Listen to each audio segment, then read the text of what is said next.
दोस्तों नमस्कार।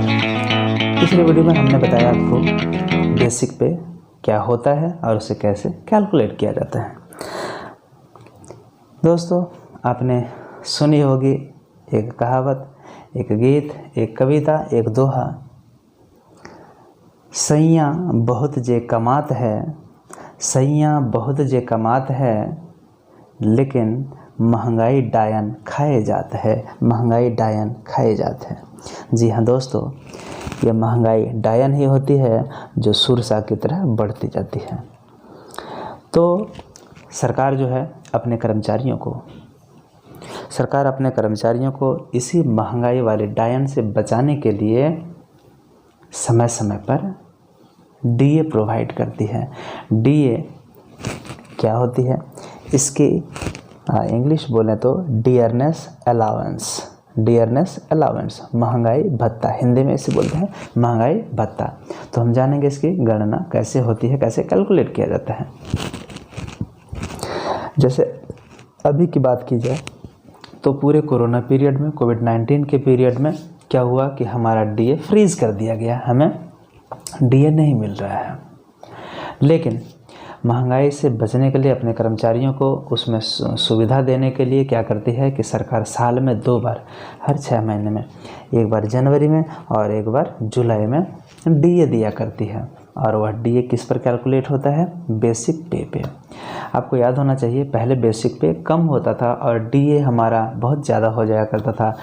बढ़ते धीरे धीरे, एक दिन में नहीं होता है, धीरे धीरे वो बढ़ता जाता है। कैसे कि वो 119%, 129%, 136% ऐसे तक हो गया था और डीए बहुत ज़्यादा बेसिक से बहुत ज़्यादा मिलता था। लेकिन अभी क्या है, अभी डीए हमारा कम हो गया है और बेसिक को ज़्यादा कर दिया गया है। तो आज हम जानते हैं कि डीए कैसे निकालते हैं। तो जब से हमारा डीए फिर से नए तरीके से मिल रहा है, वह भी 7वें वेतन के अनुसार 1 जनवरी 2016 से, तो तब से लेकर के अभी तक जो हम लोगों का डीए बनता है वो बेसिक पे का 17% बनता है। ठीक है, बेसिक पे का 17% बनता है। तो जो भी आपका बेसिक पे था या है उसका आप 17% निकाल लें। अभी जैसे हाल में अभी घोषणा की है सेंट्रल गवर्नमेंट ने कि हम लोग 4% आपको डीए देंगे। तो इसका मतलब हुआ कि 17 में और 4 जोड़ देंगे तो टोटल 21% हो गया। तो अब आपको डीए 21% मिल सकता है। कैसे आप बोल सकते हैं कि झारखंड में भी मिलेगा? दरअसल होता क्या है, 7वां वेतन आयोग जो है सेंट्रल में जो लागू है वही चीज़ हूबहू झारखंड में भी एडॉप्ट किया गया है। जैसा वहाँ होता है वैसा यहाँ पे भी किया जाता है। तो आइए मैं आपको एक करके दिखाता हूँ कि कैसे डीए कैलकुलेट करते हैं। आप देख रहे होंगे स्क्रीन पे कि 4200 ग्रेड पे वाले का 1 जनवरी 2016, ठीक है, को पहला बेसिक पे उनका बना 35,400 रुपया। ठीक है, ये बेसिक पे हुआ मूल वेतन। इसका जब हम 17% निकालेंगे, मान लीजिए निकालेंगे इसका 17%, उसमें कम था, ठीक है, उसमें कम था, यदि उसमें का 17% निकालेंगे तो 6,018 रुपया होगा। लेकिन अभी क्या है वो आपको देखना पड़ेगा कि आपका बेसिक अभी कितना बना, क्योंकि हर साल बेसिक पे आपका बदल जाता है। ठीक है, इसी तरह जो 4600 ग्रेड पे वाले हैं उनका शुरुआती था 44,900 बेसिक पे, उसका 17%। ठीक है, उसमें कम था, अभी है 70%। ठीक है, यदि अभी के दृष्टिकोण से देखा जाए तो चलिए मैं दिखाता हूँ आपको अभी के दृष्टिकोण से।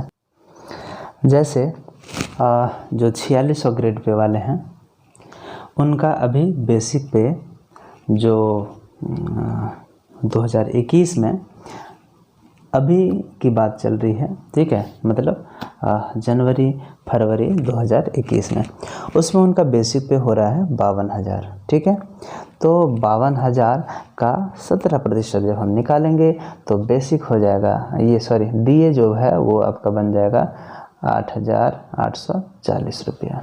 समझ गए? क्योंकि बेसिक हमारा अभी है 52,000, उसका 70% निकाल देंगे। तो जो भी बेसिक है वो आप कैलकुलेट आसानी से कर सकते हैं, मैंने आपको बताया है। ठीक है, तो बस इसी तरह से कैलकुलेट किया जाता है डीए को। उम्मीद है दोस्तों आप लोग समझ गए होंगे। यदि इसमें 4% फिर से DA मिलता है तो बस इसे 17% में वह जुड़ जाएगा और 21% हो जाएगा। तो इसके बाद हम लोगों को जो बेसिक पे हमारा नया बना है इस वित्तीय वर्ष में वह 52,000 है, तो उसका 21% निकालेंगे। तो जो भी होगा, यदि हम 52,000 का 21% निकालें तो हो जाएगा 10,920 रुपया। तो इतना हमें DA मिलेगा। ठीक है, आगे मैं आपको बताऊंगा कि कैसे ग्रॉस सैलरी या फिर नेट जो आपके हाथ में सैलरी आती है वो कैसे कैलकुलेट होती है। वो भी बड़ा ही सिंपल है। उसके पहले हमें HRA क्या होता है उसे कैसे कैलकुलेट करते हैं, ठीक है, NPS क्या होता है उसे कैसे कैलकुलेट करते हैं, DA क्या होता है उसे कैसे कैलकुलेट करते हैं, बेसिक कैसे कैलकुलेट करते हैं, बेसिक क्या होती है, पे बैंड क्या होती है, इसके बारे में आपको जानकारी अभी मैं दे रहा हूँ। आगे आने वाली वीडियो में आपको बताऊँगा ग्रॉस सैलरी कैसे बनती है और फिर नेट सैलरी आपको कितनी मिलती है वो कैसे कैलकुलेट होती है। तो दोस्तों इस वीडियो में इतना ही, मिलते हैं अगली वीडियो में फिर कोई नई जानकारी के साथ। उम्मीद है आपको अच्छा लगा होगा यह वीडियो। तब तक के लिए आप सभी का हार्दिक धन्यवाद।